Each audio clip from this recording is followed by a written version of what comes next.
हमारे बीच कई ऐसे लोग होते हैं जो निर्वस्त्र होकर स्नान करते हैं। हालांकि हमारे शास्त्र इसकी इजाजत नहीं देते हैं।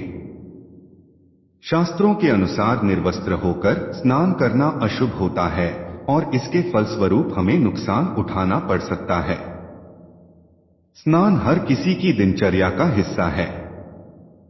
सर्दी हो या गर्मी, हर कोई बिना नहाए कोई अच्छा काम नहीं करता है। सुबह सुबह स्नान कर लेने से तन की सफाई के साथ साथ दिन की शुरुआत के लिए ऊर्जा भी मिलती है, लेकिन कई बार हम कपड़े हटाकर निर्वस्त्र होकर नहाते हैं, जिसका हमें बड़ा खामियाजा उठाना पड़ सकता है।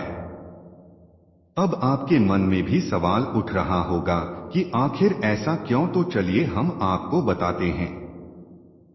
दरअसल इसके पीछे धार्मिक कारण छुपा हुआ है। शास्त्रों में उल्लेख है कि मनुष्य को कभी भी निर्वस्त्र होकर नहीं नहाना चाहिए। ऐसा करने से हमें कई चीजों का सामना करना पड़ सकता है। हमारे शास्त्रों में कई ऐसी बातें लिखी हैं जिनका पालन हम सदियों से करते चले आ रहे हैं। इनके पालन से घर में सुख समृद्धि बनी रहती है। स्नान को लेकर भी ऐसा ही उल्लेख शास्त्रों में है। गरुड़ पुराण की माने तो नहाते समय शरीर पर एक कपड़ा जरूर होना चाहिए। निर्वस्त्र होकर नहाने से आपको पितृदोष लग सकता है।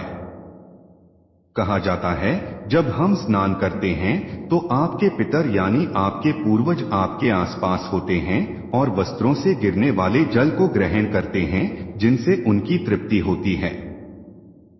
ऐसे में निर्वस्त्र होकर नहाने से वो नाराज हो जाते हैं, जिससे व्यक्ति का तेज, बल, धन और सुख नष्ट हो जाता है। इसलिए कभी भी निर्वस्त्र होकर स्नान नहीं करना चाहिए। निर्वस्त्र होकर स्नान न करने के पीछे एक पौराणिक कथा का भी उल्लेख है। कहा जाता है कि एक बार गोपियां सरोवर में स्नान कर रही थीं। इस दौरान वो निर्वस्त्र होकर स्नान कर रही थीं। ऐसे में बाल कृष्ण ने गोपियों के सभी वस्त्र छिपा दिए थे।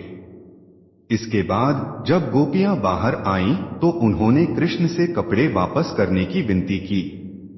इस पर भगवान कृष्ण ने उन्हें समझाया कि मनुष्य को कभी भी बिना वस्त्र के स्नान नहीं करना चाहिए।